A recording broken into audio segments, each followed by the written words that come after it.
Halo semuanya, selamat datang di channel Inspirasi Sunnah. Semoga bermanfaat.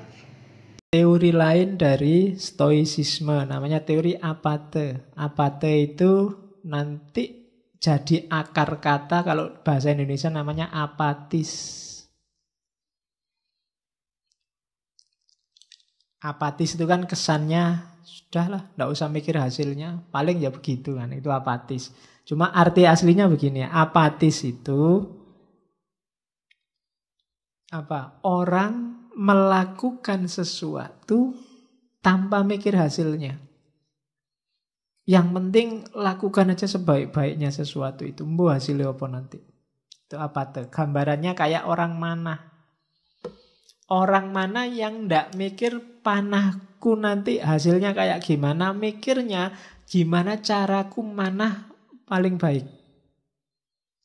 Nah, itu apa tuh? Aku ndak tahu besok IP ku bisa 4 apa ndak. Yang penting aku belajar sekuatku. Nah, itu apa tuh? Aku ndak ngerti ngaji filsafat ini, aku paham apa enggak. Yang penting teko sak kuat-kuatku ngantuk tak tahan-tahan. Nah, itu apa tuh? Apatis. Jadi hidup itu rumusnya ini. Kita ndak bisa menguasai hasil, tapi kita menguasai proses. Itu tadi yang saya bilang, kelompok Stoa ini banyak diadopsi nanti gagasannya oleh agama-agama, baik Kristen maupun Islam. Kamu kan menyebutnya hari ini bau as'ariyahnya kan ada.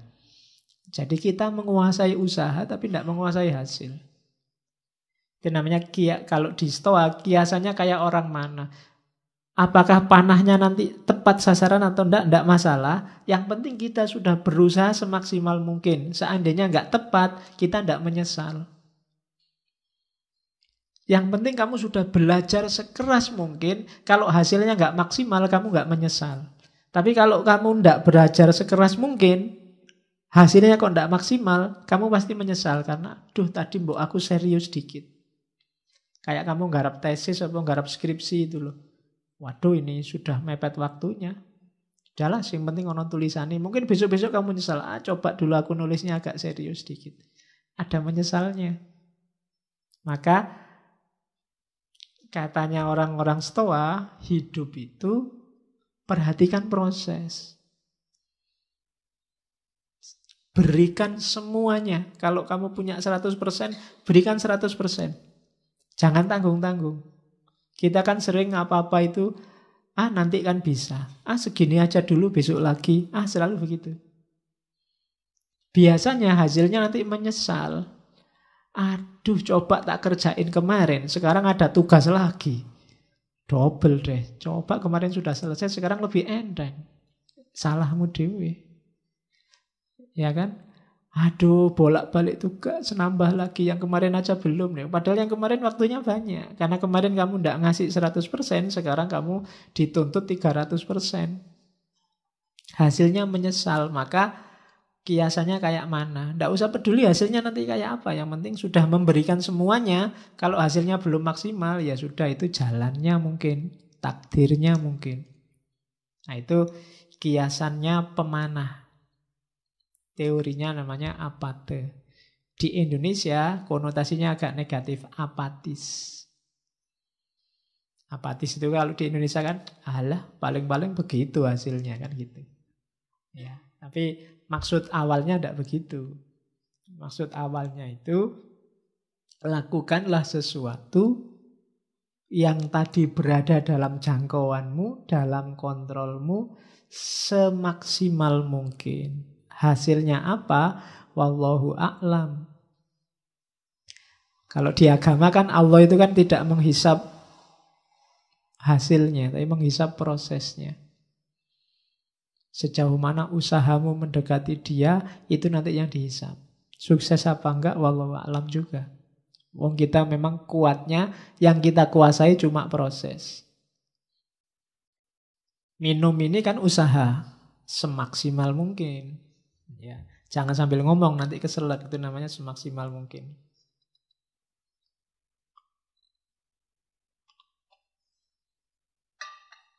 Kalau bisa minum, mungkin minum tak tahan-tahan, nanti saja. Nanti selesai ngaji menyesal. Coba tadi minum. Sekarang ndak habis deh minumannya kan. Jadi menyesal. Maka apa-apa itu maksimal. Yang minumnya belum habis dihabisin. Ya, daripada nanti ketendang. Oke, jadi baik buruk, menyesal tidak menyesal itu tergantung berapa persen usaha yang diberikan. Terus, ini teori yang lain, kelanjutannya. We are actors playing roles we do not choose. And our duty is to play them as best we can, knowing that our fate is part of which larger order. Jadi kita ini pakai lagunya Ahmad Albar ya. Dunia ini panggung sandiwara. Sutradaranya bukan kita. Kita ini hanya aktor yang dikasih peran tertentu yang kita ndak milih. Kamu kan ndak milih tiba-tiba sekarang jadi mahasiswa. Tiba-tiba jadi santri ngaji filsafat. Tiba-tiba ini kan kayak rule-rule, peran-peran yang diberikan oleh Tuhan pada kita. Kita tidak pernah milih. Maka tugas kita bukan bantah sutradara. Kalau sudah di casting jadi antagonis, ya antagonis saja. Jadilah antagonis sebaik-baiknya. Ya, lo itu maunya begitu memang ya. Antagonis terbaik itu ya maksudnya ya play them as best we can. Apa ya kamu di casting jadi antagonis kan begitu. Kenapa? Karena kita ini bagian kecil dari mesin besar. Kalau kita nggak main sebaik-baiknya, mesin besar ini akan kacau. Jadi santri, jadilah santri yang baik. Jadi guru, jadilah guru sebaik-baiknya. Jadi adik, jadilah adik sebaik-baiknya. Jadi kakak, jadilah kakak sebaik-baiknya. Maka mesin hidupmu akan bagus, normal, produktif. Jangan setengah-setengah. Jadi mahasiswa setengah-setengah. Jadi guru setengah-setengah. Jadi kakak juga setengah-setengah. Ya hasilnya tidak bagus. Mesinmu tidak akan muter dengan bagus. Kita itu bagian, kalau kamu jadi kakak yang bagus, adikmu jadi adik yang bagus, ibumu ibu yang bagus, ayahmu ayah yang bagus, keluargamu jadi keluarga bagus. Produktif. Pemimpinnya harus bagus, rakyatnya juga harus bagus. Tidak bisa salah satu. Yang penting kan kuncinya pemimpin. Loh, sebagus-bagusnya pemimpin, kalau rakyatnya kacau ya tetap kacau. Karena ini organisme besar. Bahkan organisme besar ini tidak sekedar keluarga, tidak sekedar negara, tapi alam semesta. Jangan dikira chaosnya Suriah itu ya Suriah saja. Imbasnya pasti ke Indonesia. Buktinya banyak Indonesia yang ketut masuk ke sana. Jangan dikira gegerannya apa hari ini. Korea Utara sama Malaysia itu urusan mereka saja. Kalau benar terjadi perang, imbasnya pasti ke sini. Wong kita ini mesin besar kok. Israel sama Iran misalnya perang, terus dua-duanya mengeluarkan nuklir. Yang kiamat bukan cuma Israel sama Iran, ya sak dunya rusak kabeh. Karena kita organisme besar. Kalau kamu maki-maki orang misalnya, itu kan kamu tidak berperan yang bagus. Jangan dikira jeleknya kena kamu saja. Wong kamu itu bagian dari organisme besar. Keluargamu mungkin kena, kuwi anake sapa nek ngomong kaya ngono kuwi. Muridé sapa lho, gurunya kena. Candi kuwi, daerahmu kena. Iya kan? Jadi jangan dikira urusannya cuma sama dirimu. Kita ini sekrup kecil dalam organisme besar. Maka jalankan peranmu sebaik-baiknya. Nggak usah bahas casting.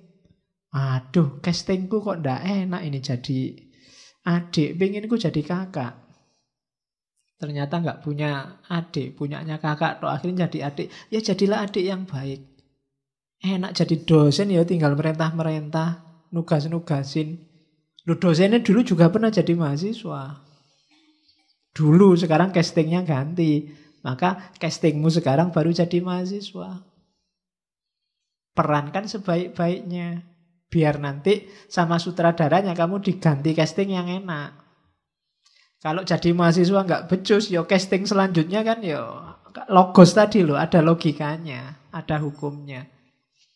Jadi we are actors playing roles we do not choose, and our duty is to play them as best we can, knowing that our fate is part of much larger order. Jadi kita ini skrup kecil dalam mesin besar. Mesin besar itu murnya satu copot aja ya sudah wassalam. Semuanya ikut kacau. Terus. Oke. Ini rumus terakhirnya, realistis. Realistis itu apa? Do not seek to have everything that happens as you wish, but wish for everything to happen as it actually does happen.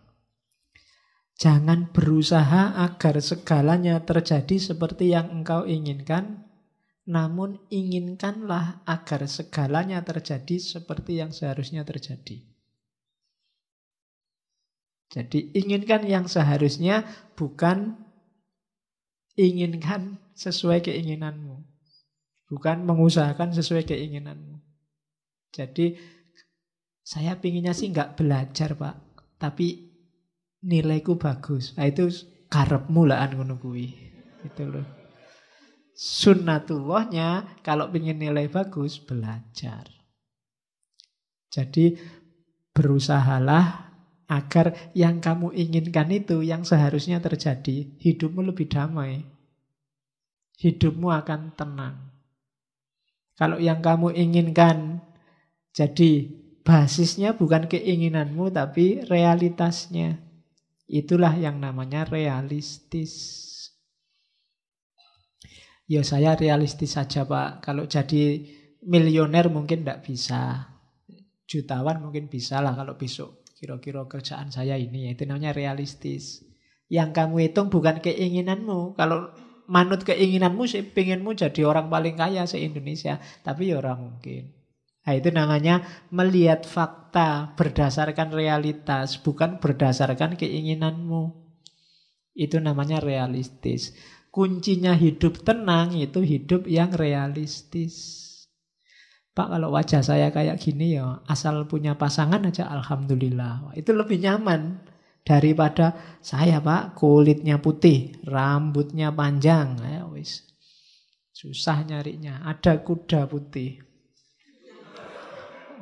Kulitnya putih, rambutnya panjang.